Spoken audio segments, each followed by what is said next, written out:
Good afternoon, everyone. I'm Assistant Secretary Janji Gonzalez sa Office of the Presidential Assistant for the Visayas. I would like to thank Presidential Assistant for the Visayas, Secretary Michael Lloyd Dino, for supporting this program, and our gratitude to Senator Bongo, who has been extending his support to the 3 regions of the Visayas and Central Visayas. And thank you also to Tatay Digong, daghan kaayong salamat, Mayor President. Today's episode is in celebration of the MSME's Week, which magstorya ta, and your host, Assistant Secretary John G. Gonzalez, is commemorating with the Department of Trade and Industry. An apt theme for this episode is MSME's Business Recovery, Resilience, Resurgence. Business continuity planning is crucial in times of uncertainty and challenges, such as what we are experiencing now. It is reassuring for entrepreneurs, especially those managing micro businesses, to know that the local government supports them and have drafted programs and strategies to keep business moving.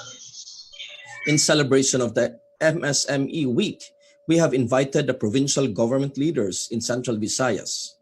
It is an honor to have Governor Gwendolyn Garcia of Cebu, Governor Arthur Yap of Bohol, Governor Roel Degamo of Negros Oriental, and Governor Zaldi Villa of Siquijor with us to discuss their business recovery plans. We also have our homegrown DTI Assistant Secretary Astaria Caberte to join me here.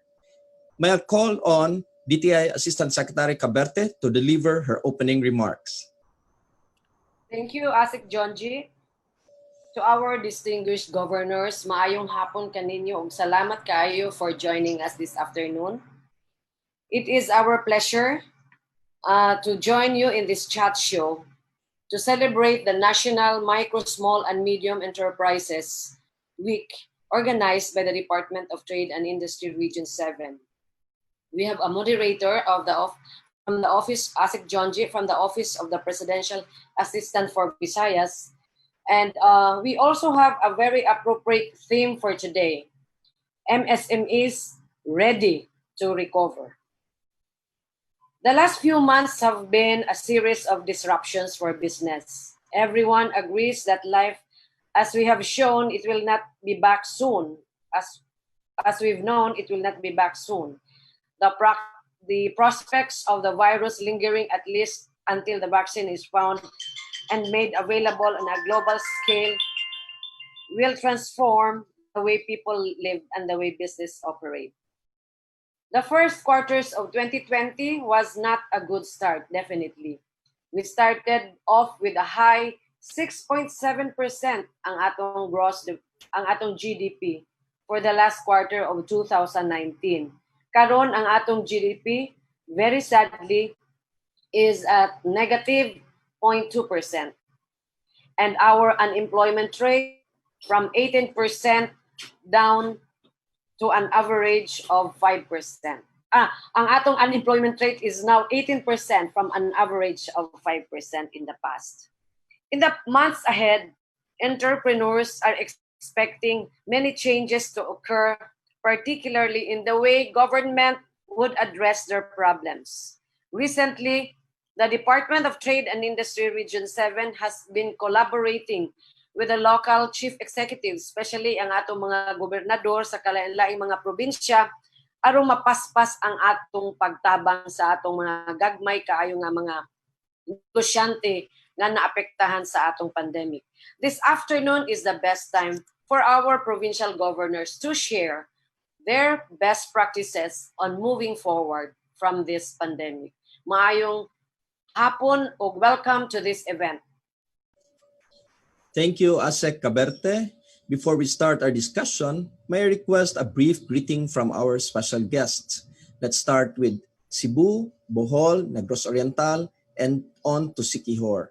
So let's start with Governor Gwen Garcia. Mayang hapon, kanimo, Gob.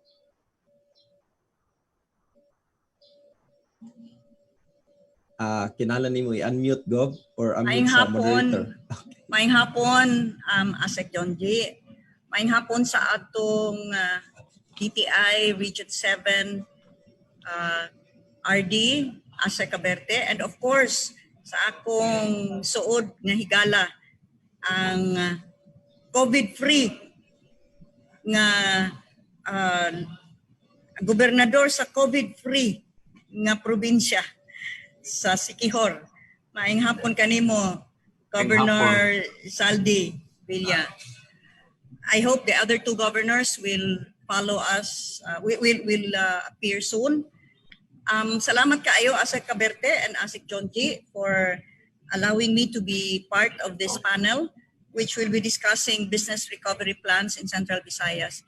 Sa tinuod lang diri sa Sugbo, bisan katong GCQ status pa ang probinsya sa Sugbo, naghimo na ta o nag-andam na ta og mga plano nga unsaon nato pagbuhi og balik sa ekonomiya sa probinsya sa Sugbo. Kay apektado gyud kaayo.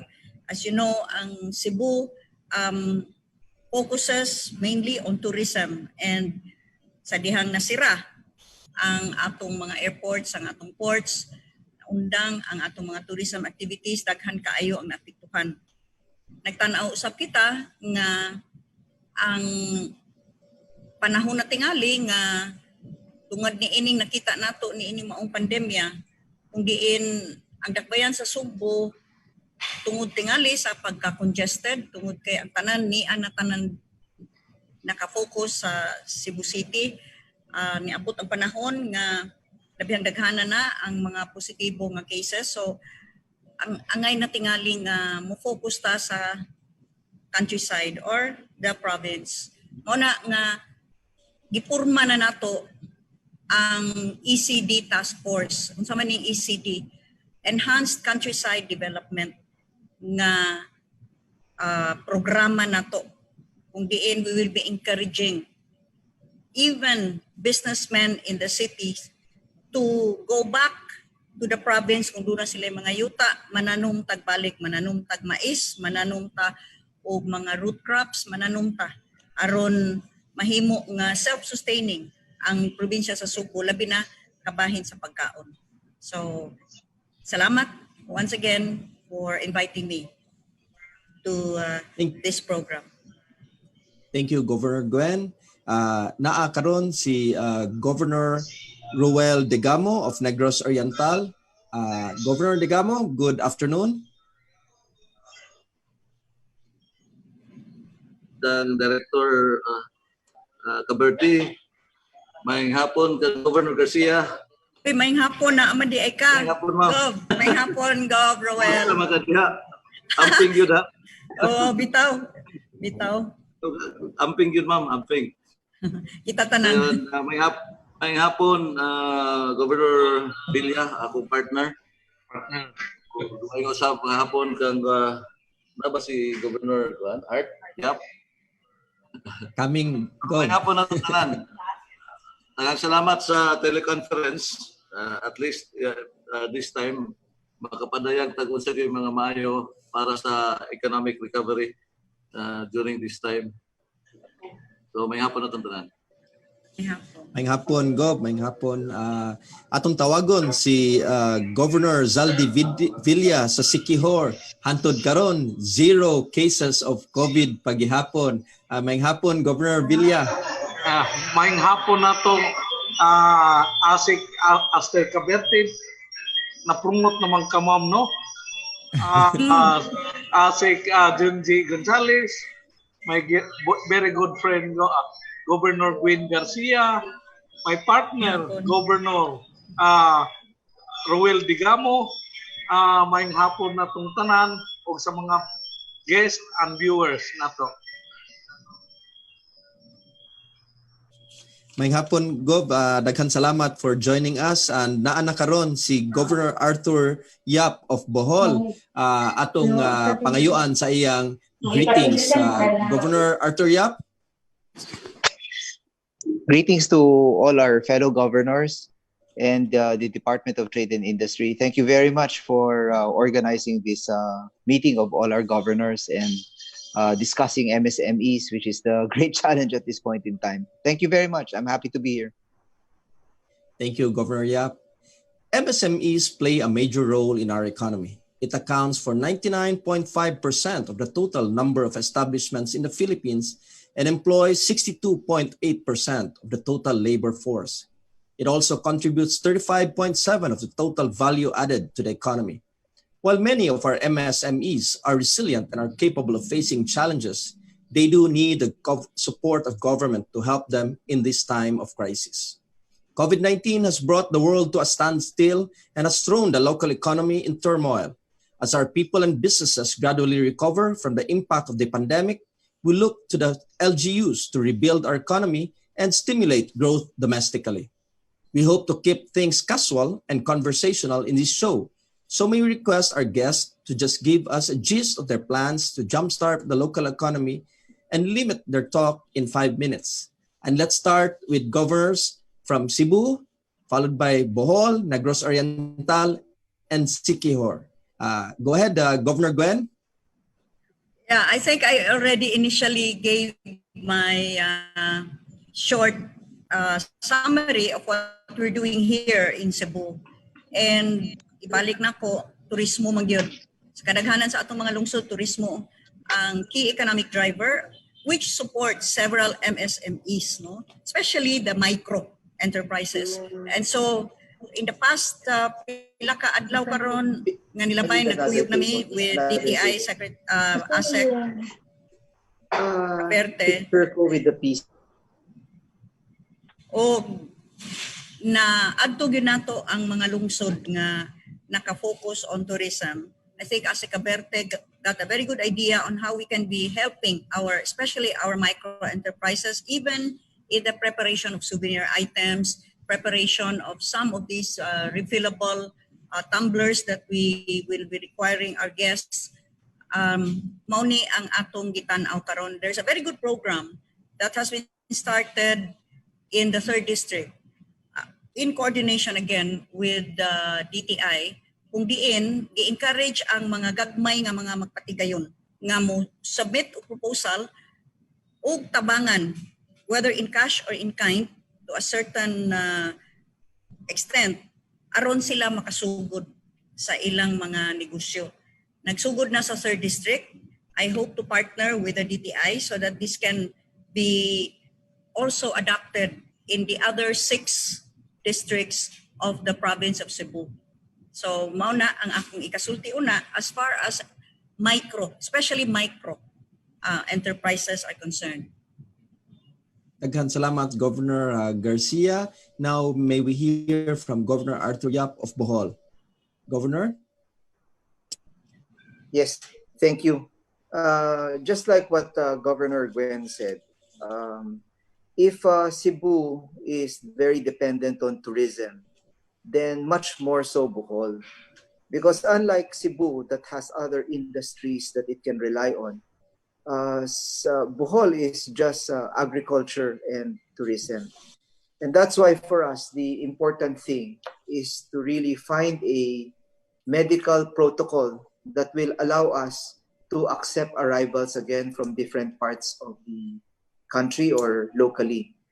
That's why we are also interested in the plan of the Department of Tourism to put up travel bubbles and travel corridors where we can explore bilateral arrangements in arrivals. I'm sorry if I'm a bit frenzied in this presentation, in this meeting, because we just finished receiving our first containerized PCR lab in Bohol. And it is the first of 2, possibly 3, that we are going to establish here in Bohol so that we can cater to our 7 major gateways. So aside from that, as we're working on those medical protocols, so the PCR laboratory, our contact tracing, which is going to follow next, what is critical while we're working on that is that the MSMEs don't lose track. They must continue working. And this is where I think there has to be a symbiotic partnership between the national and the local agencies. Because right now, if we expect that business is going to come back in the next few months, then we are all wrong. That's not how it's going to happen. One of the first things that I have been fighting for in the League of Governors, and I would like to thank the League of Governors for supporting the move, is to really petition the national government and the central bank in terms of payments. Right now, there are many people in Bohol who took out loans to put up hostels, to put up small hotels, to invest in the transport sector, to invest in restaurants. And right now, under the We Heal as One Act, we gave people a few months grace period not to pay their loans, expecting that on the third or the fourth month, these businessmen and entrepreneurs will be able to pay their loans. Now, that's not going to happen. And that's why we're asking for a strong message, strong support from the Bangko Sentral of the Philippines to allow our small entrepreneurs in our region, here in Bohol, at least, give them a runway. And the runway I was asking for is at least 1 year. You should allow them a runway of 1 year not to pay, and then restructure all the loans after that on the 13th month moving forwards. Give them an additional 5 years to pay, give them a chance to stabilize their operations under the new normal. Because under the new normal, business is not going to really return in the same vigor like what it did before. So that's one request that I'm asking for. The other thing that we would like the national government also to do is, right now, a lot of our MSMEs are bewildered. They are lost. They are confused. They want to move forward. They want to reopen their businesses, but they don't know how. And that's why we're asking the national government to give grants, grant programs for small businesses to retrain, to retool, to rebuild them, to readapt them. And after that, that is where the local governments, like the mayors and the governors, can now put their MSME funds to capacitate them for their working capital. Right now, what we have started this with our MSMED Council, our MSMED Council. So I've joined the DTI in the last 2 weeks, going town to town, because they have a Servicio sa Barangay program where they're giving 6,000 grants to MSMEs, select MSMEs. So what we do is, I attend their presentations and their check giving events to assure the people that when they take the 6,000 and they use it to recapitalize, to buy equipments, to put it in capital investments, they can depend on the provincial government, that the provincial government will give them the additional MSME funds. And for that, the provincial government of Bohol has put up 250 million in a guarantee fund. The 250 million surety guarantee fund, which we are not lending out. We're not actually lending it out, but idungan namo sa mga lending agencies. So ang mga land bank, ang mga FCB, ang mga local lending dire, idungan ang guarantee fund na gikan sa provincial government. Because in that way, mapaus-os pa nato ang interest rate nila. So right now, the 5-6 rates are going at what, 10, 15, 20% per month. Under this scheme, na idungan nato ang guarantee o ang surety fund ng Bohol sa lending para sa mga MSMEs, mapaus-os pa ang interest rate to 3 to 5% per annum. So I will end there and give time for the other speakers to give their piece. But let me use this portion of my time to really stress that the local governments, the mayors and the governors have the funds, have the credit lines, and would like to invest this in critical infrastructure programs in our provinces, and also to help out our MSMEs. But the national government must take care of recapacitating, retraining, retooling, readapting all of the MSME players, because we can't possibly lend them the funds for them to experiment on. The national government must hold their hand, give them a direction, make sure that they can function and work under the new normal. And that is where the local governments will now come in to take the second part of the job of at least giving them the working capital moving forward. So with that, we have other programs that we can talk about possibly later on, but this is where I stop at this point in time. Thank you for the opportunity, Genji.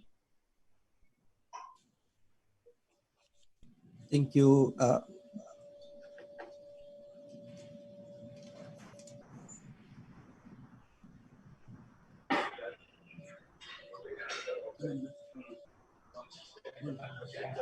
Pwedeng tumawag. Thank you very much, Governor Yap. Ari nasagta ni Governor Roel Degamo for your part. Gov. Yeah, salamat Asik Junji on our part on the part of Negros Oriental on the recovery program of our damaged economy brought about by this pandemic.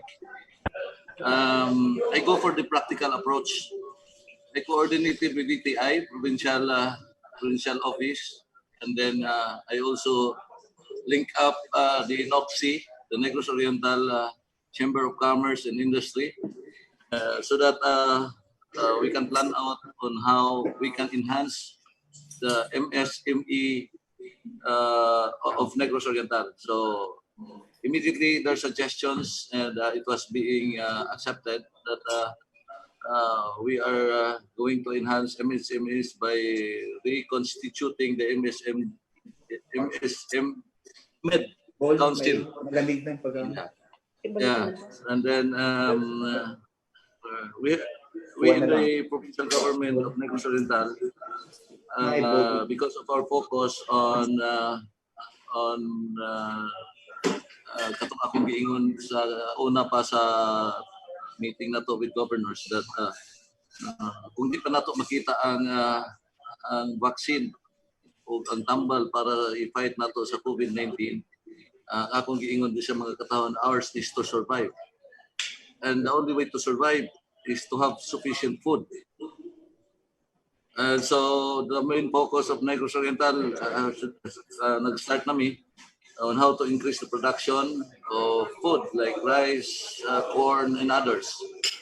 And I'm happy to inform everyone that in Negros Oriental, tungod siguro sa dako at sa atong farmland sa Negros Oriental, and then tungod sa kakugi usab sa mga farmers taran sa mga local government units, so medyo nitaas ang ato ang production. So ang ato na lang yung imuon ini kung unsa ang ngayon na buhaton para mapabalik na to ang turismo sa ato ang probinsya, because ang sa gikingon po ni Governor Yap, ang sa probinsya sa Negros Oriental, agriculture and tourism also. So kinahanglan po nato pagtagad ang tourismo sa Negros Oriental, even up to local lang tourism up to as of this time. Ay murag dili pa man kayo ka-accept sa mga foreign foreign nationals sa ato ang tourism. So our local tourism, I think we are now on the go. The NOXI, the DTI, the other groups are now focused on how to recover the damaged tourism industry. Thank you very much. Gan salamat Governor Degamo. Arita ni Governor Villa of Siquijor. Governor Villa.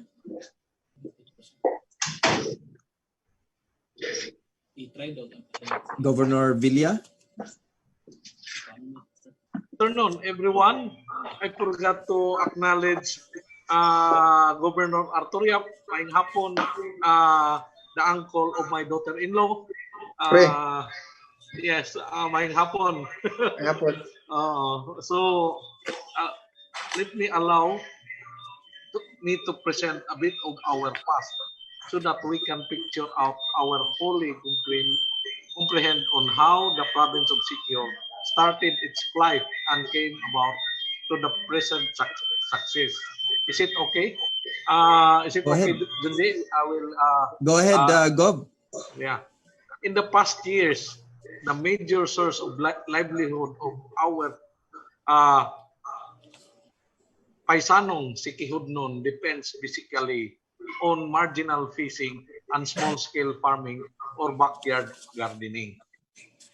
Due to the scarcity of water supply in those times, the production of the agriculture goods were limited. The family merger income can hardly support our sustain the day-to-day existence. medyo lisod-lisod gyud ang kahimtang sa atong mga kababayang secure nun niadtong panahon na. As a result, and by way of reference, our comparison, our basic data shows that the poverty incidence before in our province was 49.7%. Nalipay lang kog dako because when we have our RDC in Bohol, I think that was last year, na inggawas sa result, we have only 7.2% our poverty incidence. So dako kay nako untang kalipay, pero karon nga na lockdown ta karon panahon na, ang ato ang problema ang pangkabuhayan sa mga katawhan. But honestly speaking, ang nakita nako ang sa mga katawhan diri sa Siquijor karong panahon na, wa man gyud pod ingon nga galisod pag-ayo, because with our assistance from our provincial government, ang mga tao himbalik ngadto sa fishing and agriculture. Although we lack water supply for our agriculture, but gi-implement ko nako ang backyard farming. Ang mga katawhan, ako yung gihanyo sila nga mag-backyard para naapod sila yung mapupo, naapod sila yung makuha, maani sa ilahang panginabuhi. So munay ang akong kuan nga right now, amo ang airport is still ongoing, so that after the lockdown we can have our flight, although it's a small craft from Cebu to Siquijor will be the first flight, the ATR of Cebu Pacific or Philippine Airlines. So with regards to our province, it's purely tourism gyud. Gi-convert nako into tourism ang probinsya sa Siquijor, just like Cebu and Bohol. Kay wa man mi lain, wa man mi dakong area for agriculture, wa pud mi dakong kuan. But tungod sa akong paningkamot, ang amo ang turismo hinglambo, and in fact we still have almost 200 tourists still in the province, because they don't want to go home because they are more safe here in Siquijor. So nako kalipay, even the last nga amo yung gipapauli og pugos nga gikuha og chartered flight from Russia, nasuko gid kay nako tong Russian tourist nga nganong paulion man gyud siya nga he is more safe here in Siquijor. So mura na akong ikakuan nga if our lockdown will be open again, our province will be open again, mabalik yun ang amo ang turismo dahil because of our hospitality here in Siquijor and our very good area. Even you can assert that Asik Junji, no, you were here. Our province is a very good, a very nice province now than before. Thank you. Thank you, Governor Villa.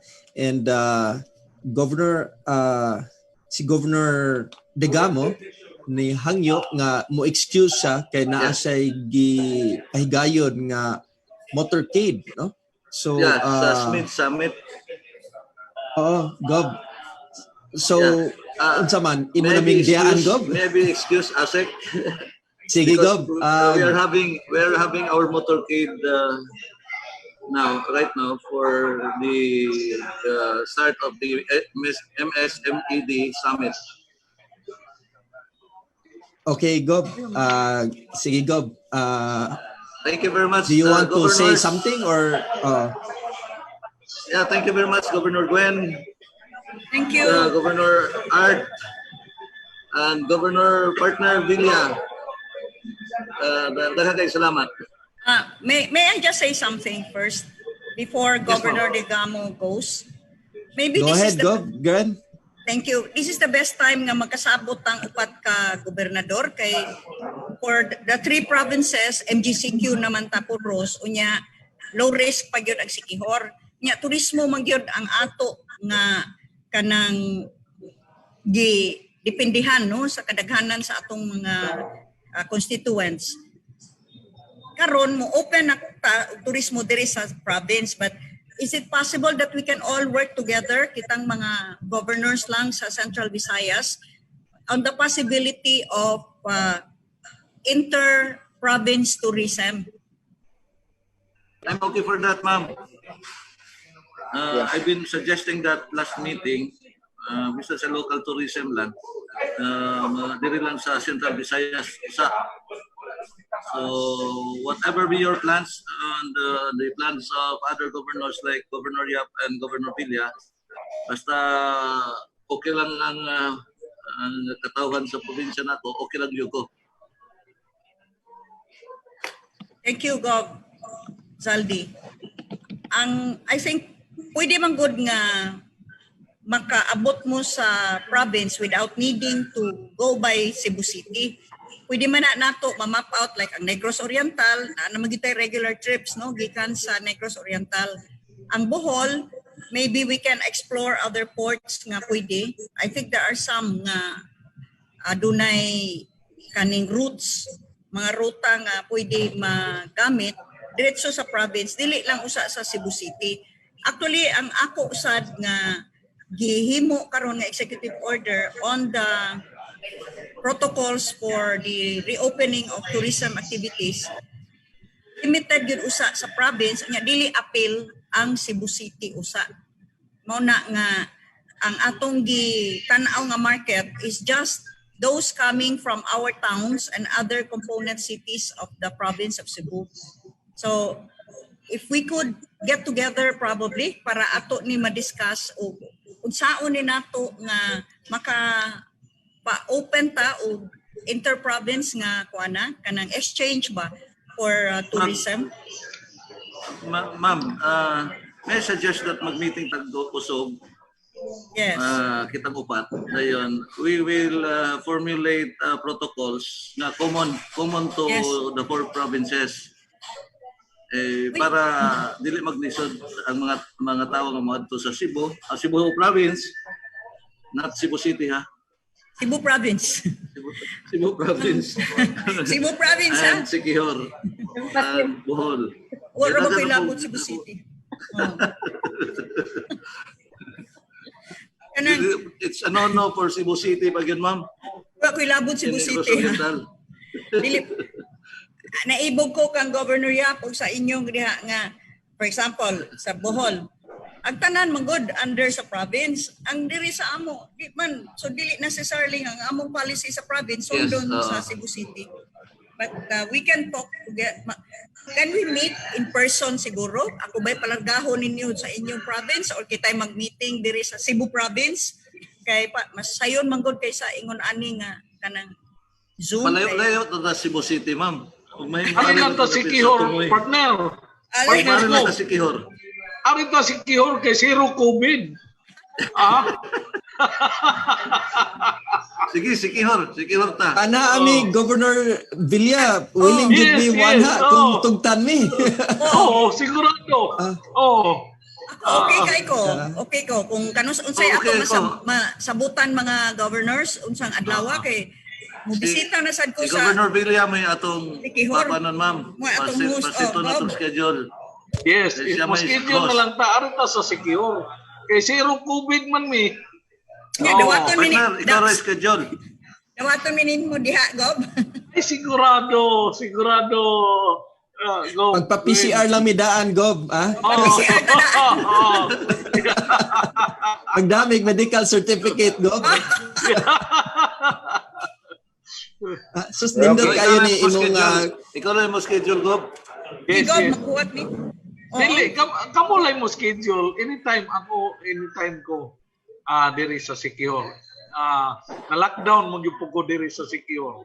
Wa mo gyud ko biyahe. In fact, our congressman, my only son, naapod sa Cebu na lockdown. Oh, so narapirmi sa balay.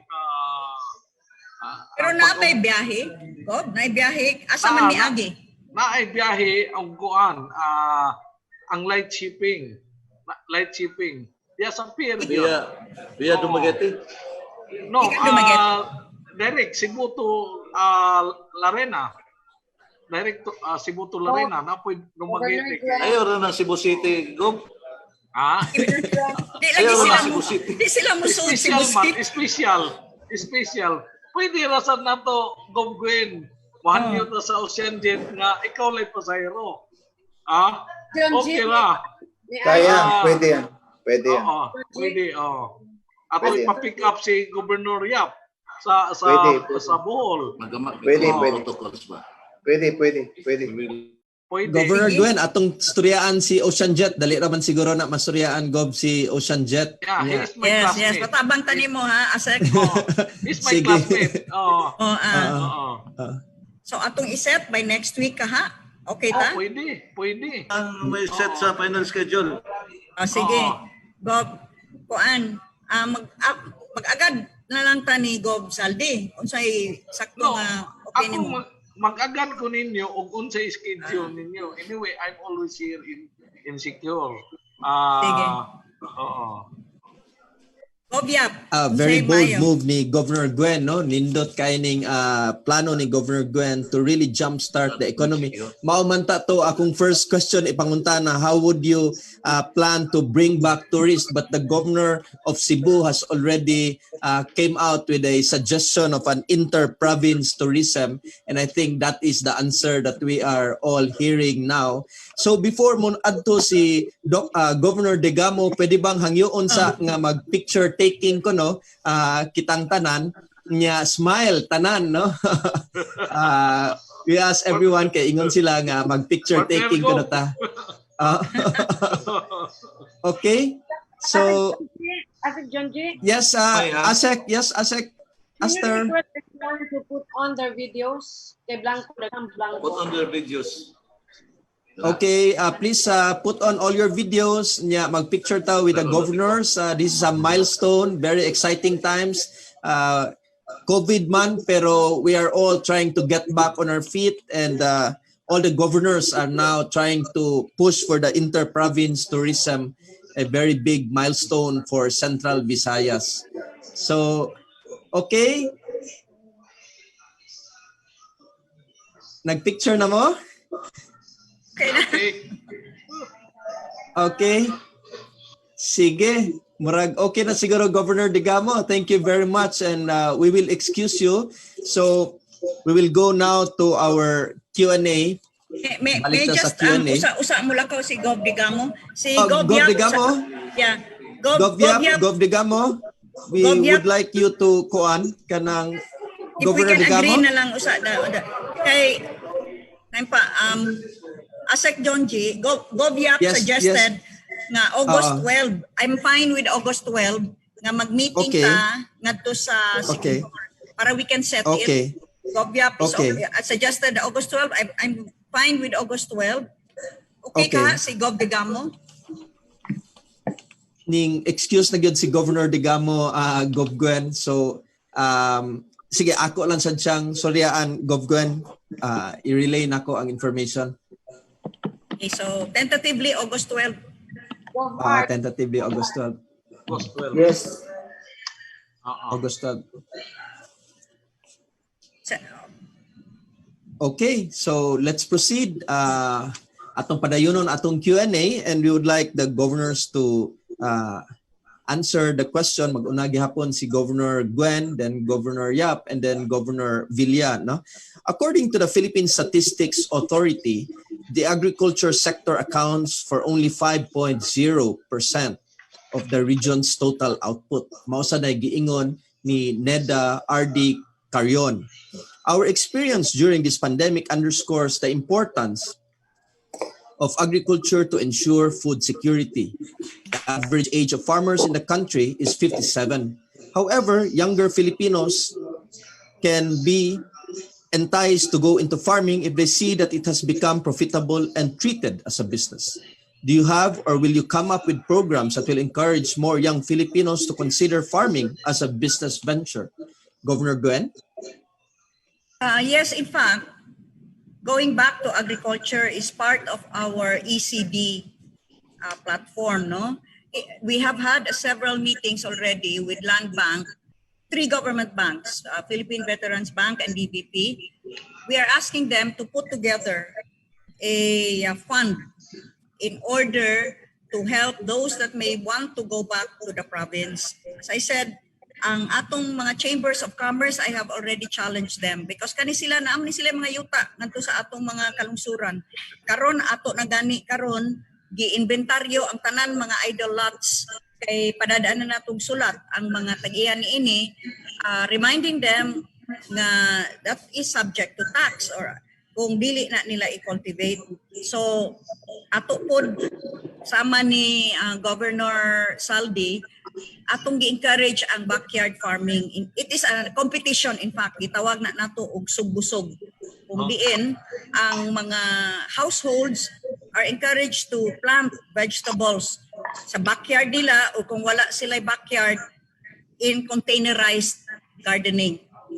Ang ato gyud tumong karon dinhi sa province of Cebu naatay more than 14 or 15 ka feed mills nga ang main component is corn, but we are only serving 1% of the total corn requirement of these feed mills. So we will be focusing on the cultivation of corn as as a crop that has a sure market. Ikaduha, sugarcane is not doing well anymore, and daghan ning mga sugarcane fields there is northern side of Cebu, that's Medellin, Bugok, San Remigio area. We are now looking at convincing our sugarcane farmers to convert to corn. Kay mo na ang pinaka-ideal, no? Easily convertible, flat land, ang kani atong mga sugarcane plantations. So we also have to consider dili lang kaning mga batanon, daghan tag mga OFWs nga nanguli kay wa na mga trabaho sa gawas. So we will need to give them that opportunity how to earn samtang nahibalik na sila dinhi sa atong probinsya. So, focus gyud tinuoray agriculture karon. We are hoping to be able to put up a 20 billion fund to help our farmers and farmers to be through the conglomeration of these three government banks, Land Bank, DBP, ug ang kaning Philippine Veterans Bank. We have already submitted the entire proposal to the banks. We will soon be meeting again with them. Thank you, Governor Gwen. Arita ni Governor Yap. Yes. Right now, the statistics of NEDA are correct. Like, for example, in Bohol, we have a majority of our population still agricultural based, but it only comprises 5% of Bohol's gross income accounts.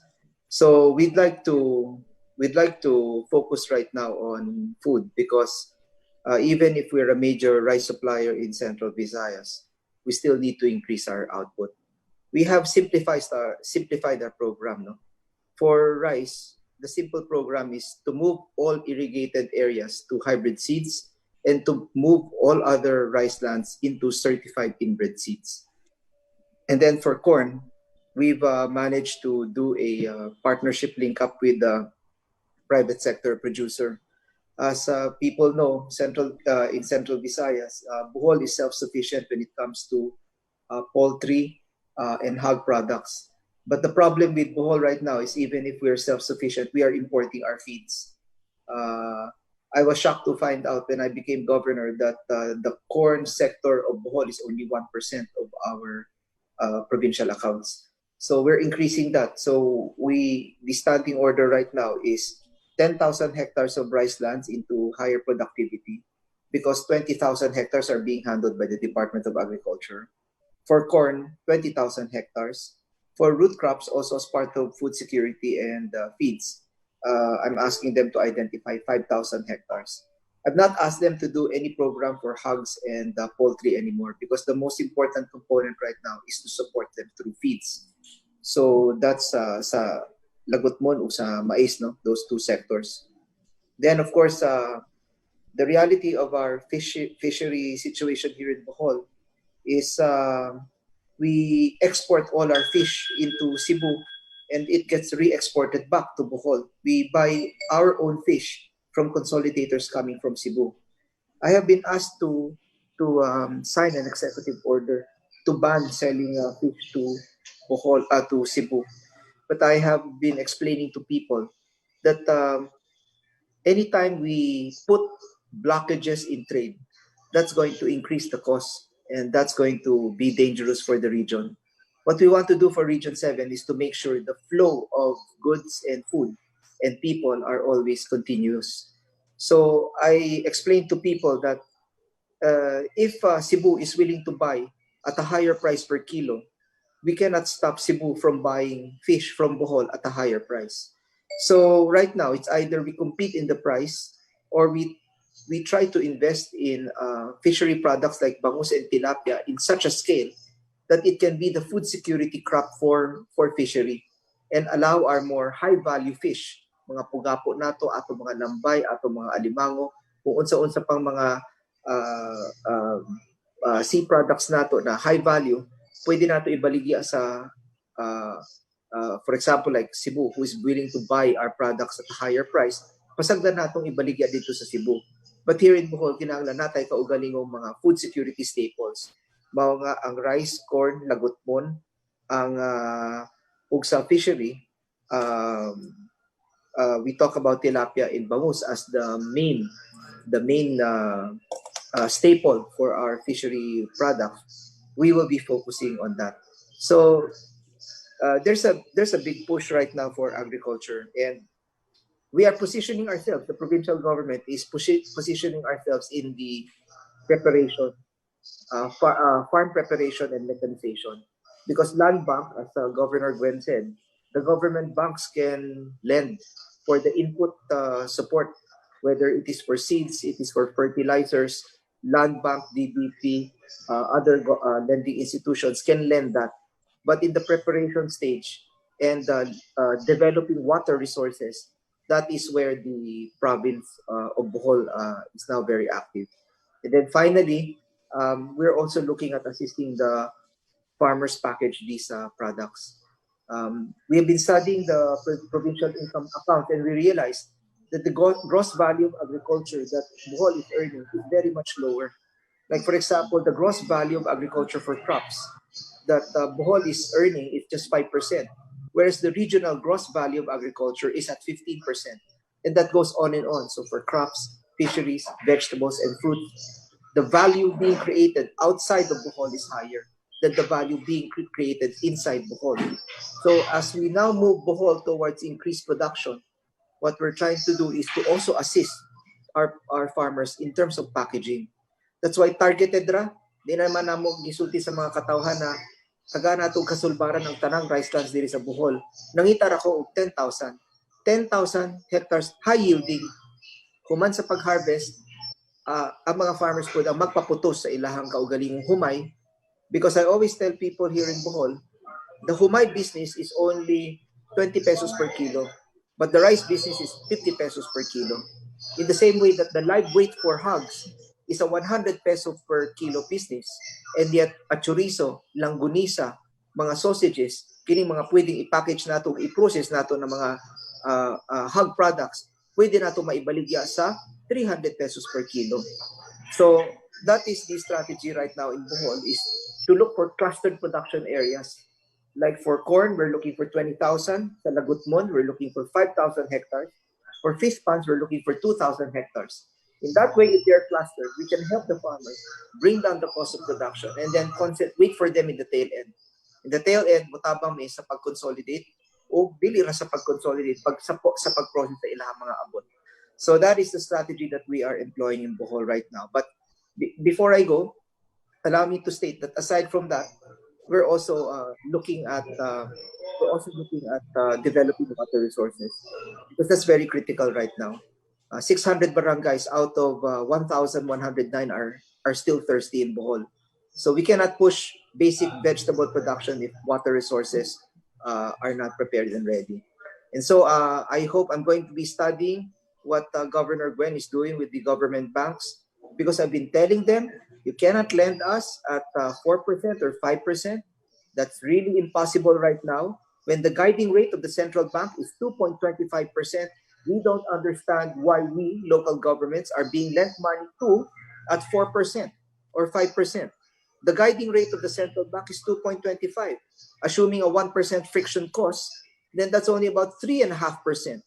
So why is Governor Gwen, I don't know, Governor Gwen, what kind of interest rate you're being given by the banks, but as far as I'm speaking for Bohol, I know how much my ERA is. I know that my funds that are coming in are sovereign rated, and therefore there is no risk for our government banks. And if there is no risk for our government bank, they cannot be lending to us at 5%. They cannot be lending to us at 4%. They have to lend to us at 3.5% or lower percent per annum, because this is what we're going to use to develop our infrastructure, water resources, and this is what we're going to use to power our agriculture sectors. I think Governor Gwen wants to add something. Yes, thank Governor you. Gwen? Thank you, Gov Art.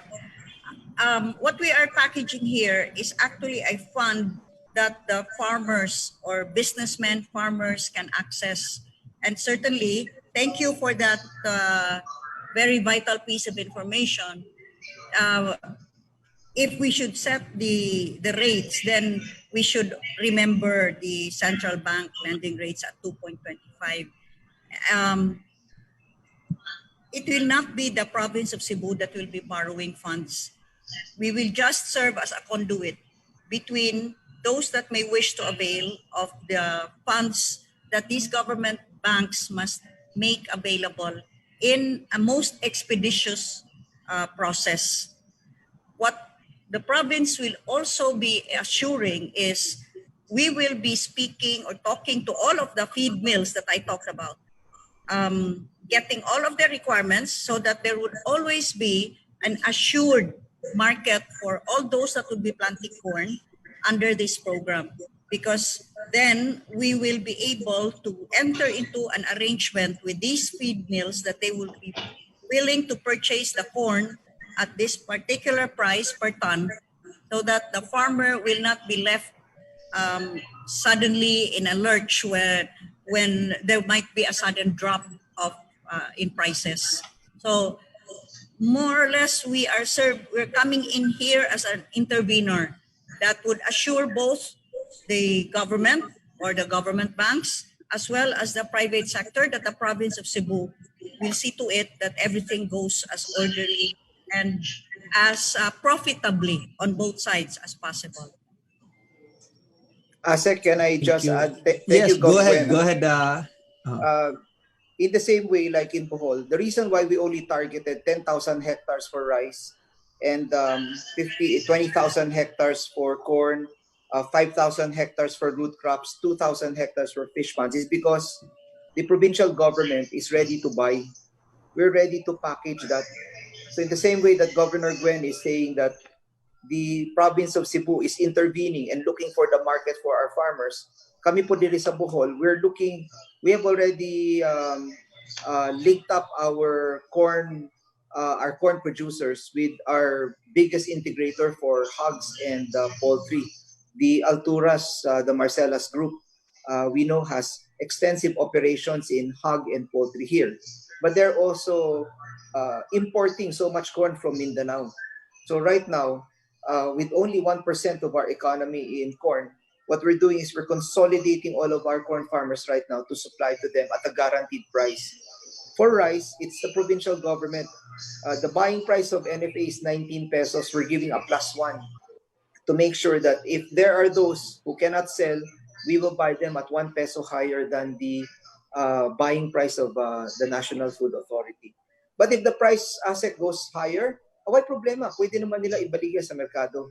Pero in times when it will collapse, those who are part of our program, the Advanced Rice Technology Program sa Bohol, ang ART program namo, if kung appeal ka, kuyog ka sa programa, then na kay merkado, we're going to buy that for you. Even for fishery products, that also has a component. But my only request is, I hope, considering that we have the Department of Trade with us here as well, and I got a text message from Sec Mon Lopez the other night saying that the Governors League's proposal to at least give a lot of financial support from the government banks is at least gaining traction. Because if the national government agencies and the government banks can just work with the provincial governments, the provincial governments are the aggregators. We are the ones who can make it happen. We can cluster the production, our own, together with the mayors, to what the market needs. But we need that financial support from them. So I hope that the entire experience of COVID is not the national government giving non-stop dole-outs, but instead capitalizing what's happening with COVID right now together with the local governments to at least help. The local governments are here willing to help and consolidate the production and to assist in the production. Maybe to the remaining two governors who are with me here, when we see each other in Siquijor on August 12 for the Central Visayas Tourism Summit, more than that, we can also discuss about MSME funding and the capital infrastructure funding that we can put up together under the leadership of the economic firepower of Cebu. We can all just come together and set up a development fund for Central Visayas. Yeah. Di ba mas maayo na tayo Yes. centralized fund para sa Central Visayas, no? Very good. So, yeah, that's something that we can discuss.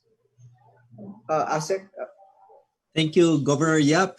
Si Governor Gwen is also asking to be excused. So, Gov, can we ask for your parting message before I go to Governor Villa to answer the question about agriculture? So, Governor Gwen, please go ahead.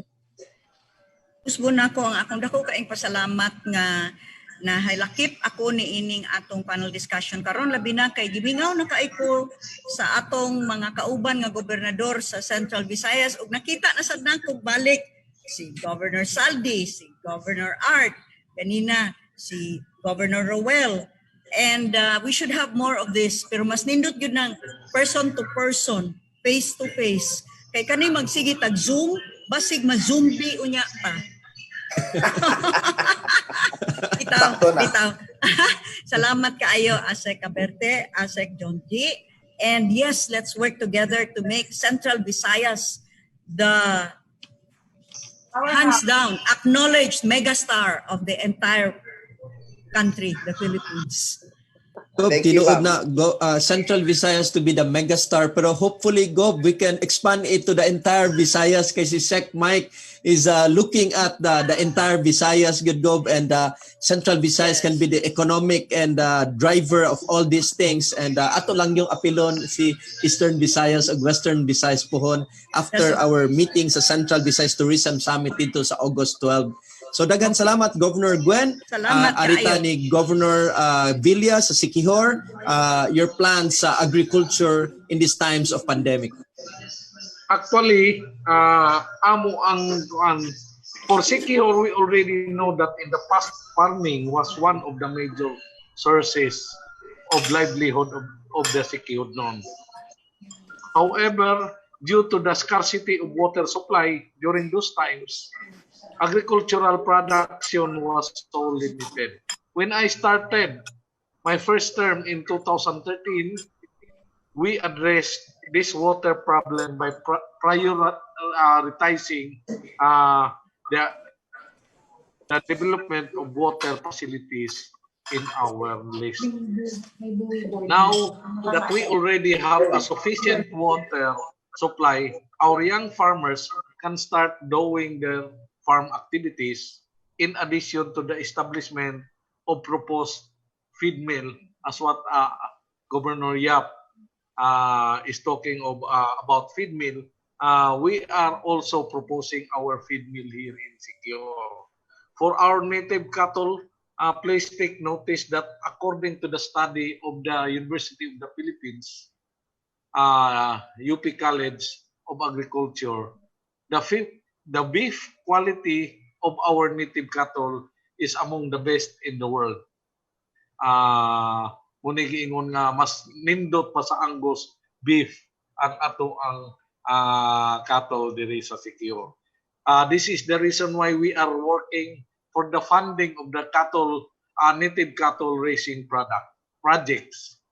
The World Bank, through the Philippine Rural Development Program, which is the PRDP, and the DTI through their shared service facilities, is now working with us hand in hand to help materialize this business venture. So right now, nangayo gyud mi og kuan sa DOST tabang with regards sa feed mill. So they promise us to give us feed mill machine, but until now kay na lockdown man wa gyud mi matagae. So mo nay nahitabo nato sa ato ang agriculture diri sa Siquijor.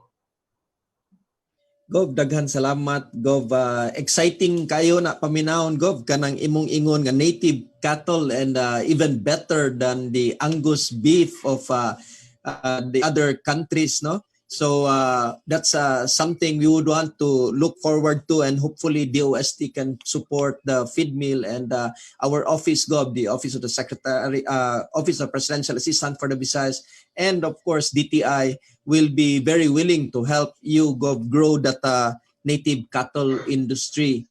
And now, mapupos naman yun atong panahon, may we ask for the parting statement of Governor Yap, then Governor Villa, and ASEC Caberte. Governor Yap? Well, unahon na lang nako si Governor Villa. Gov, your parting message, Gov. Yes, Gov. Yes, thank you so much with this event this afternoon. I hope we can see each other to trace out what we will have to our province of Siquijor. So Go ahead, thank you Gov. for helping us remote the micro, small, and medium enterprise through negosyo serbisyo sa barangay livelihood kits. So muni ang ako ang parting words for the Siquijornon, ang ako lang ikasulti sa mga Siquijornon to continue to grow. Please remember that success is just in our hands, coupled with focus, effort, and prayers. We in the public service are always there ready to support and collaborate with you to work as a team. All we need is mutual support, cooperation, and coordination. Thank you and God bless us. Thank you very much, Governor Villa. Let's go and hear the parting message of Governor Artiap of Bohol. First of all, before Governor Saldi leaves, allow me to just greet Governor Saldi. So nice to see him, and I hope to see him on August 12 in his beautiful island province of Siquijor. It's actually very exciting to be seeing the two other governors, including Governor Saldi in Siquijor. I think moving towards that, maybe what I can suggest is that the Department of Trade can also help prepare the agenda for that one, and together with the Department of Tourism, so that when we go there, maybe basically even the NEDA, no, if there are things that we can discuss together, I think it could be a very good summit conference of the four Central Visayas governor. But we don't want it to go to waste. We should not only talk about tourism, but we can talk about other topics as well. So I'd like to thank the DTI, to ASEC Aster, why pabor-pabor ni. Of course, Ma'am Aster is from my district. I claim her. She's from my district, from Sevilla. And the provincial director is also from my district. So I want to claim that too, from Valencia. So I'm very happy with their performance here in the province of Bohol. I want to congratulate the Department of Trade and Industry for what they're doing for the negosyo sa barangay program, where they're giving out 6,000 peso grants and assistance. And I just want to say that for the government agencies that are here, please tap the local governments. Please tap the provincial governments especially, because the provincial governments have the capacity to integrate and to consolidate the programs of the national government. And the provincial governments also have their independent credit lines, and they have their guaranteed ERA lines that come in. So if you say that the national government is lacking funds right now, we can counterpart so that all our funds can have a bigger impact. What really worries me as I end this is the domestic stimulus package bill law was not passed, and I don't know how we're going to come to an agreement. The House is asking for more than 1 trillion, while the Department of Finance is only willing to give 140 billion. But along the way, if there are 86 provinces at just an average of 1 billion lines for each province, as an average, because there are others with bigger lines, no? We can at least have 80 billion on standby to assist the national government in counterparting funds from the provincial governments. So imagine, 80 billion is still 80 billion. 80 billion idungan sa mga national funding, and then inject that into the local economy. Dako na ang impact. So I hope we are not forgotten along the way, because the governors are talking, and we feel that the governors are being sidelined, and we're not included in the programs, especially when it comes to reinvigorating and reopening our economy. So I hope the national agency partners here can articulate this sentiment, and it makes good sense, because together with all our mayors and what we're willing to counterpart, plus what the mayors are willing to counterpart, it will not just be 80 billion. Possibly it could be more than 120 to 140 billion, which we can now counterpart. Idungan nato. So if it's 140 billion, then that's 1:1 from what the national government through the Department of Finance is saying that it's willing to fund. So with that, thank you very much. And with Bohol, you have a provincial government and a province that is always ready to cooperate and counterpart with you, especially for the sake of our MSMEs. Daghang salamat inyong tanan. Adjong adlaw sa tanan. Daghang salamat, Governor Artiap. Thank you very much. Now, can we hear from ASEC Caberte for her parting message? Daghang salamat, ASEC John G. Governor Yap, Governor Salvi, before you leave, I'd like to give my hanyo sa akong mga kauban sa BPI, katubangan ninyo. Because we've been so limited during the past months, limited kayo ang mobility na ako sa BPI. It's the best way for us to move faster, because urgent tayo, kinahanglan tayo ang ating to work with the provincial governors, and that is the way to do it. We're so lucky. My colleagues, we are so lucky that we have governors in the region who are so passionate to help us and passionate to help also our mga kaituunan sa labi na gyud ang atong mga micro enterprises.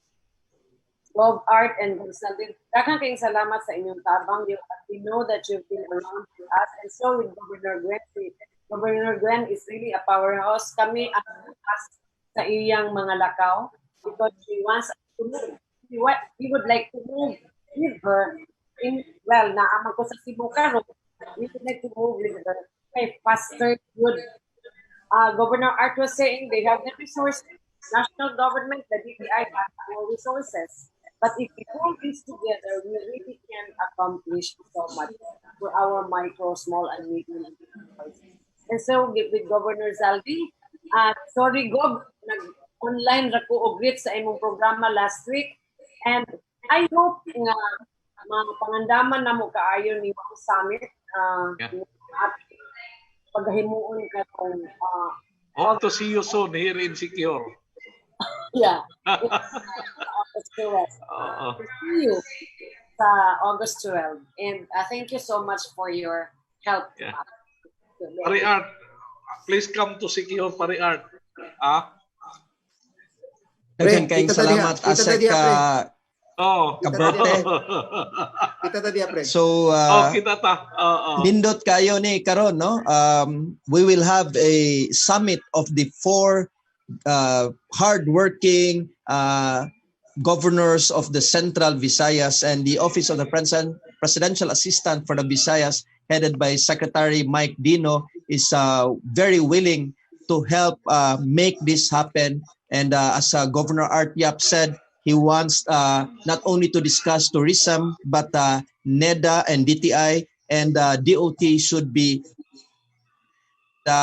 We will make sure we'll work with DTI, DOT, and NEDA to make this Central Visayas Summit happen. And this will be something exciting for the entire region and the entire country. And we'll show the entire country that Central Visayas will be back in business in a very short time with all these governors, hardworking governors. So daghan kayong salamat. Thank you to our viewers and to our guests for being part of Magstorya Ta.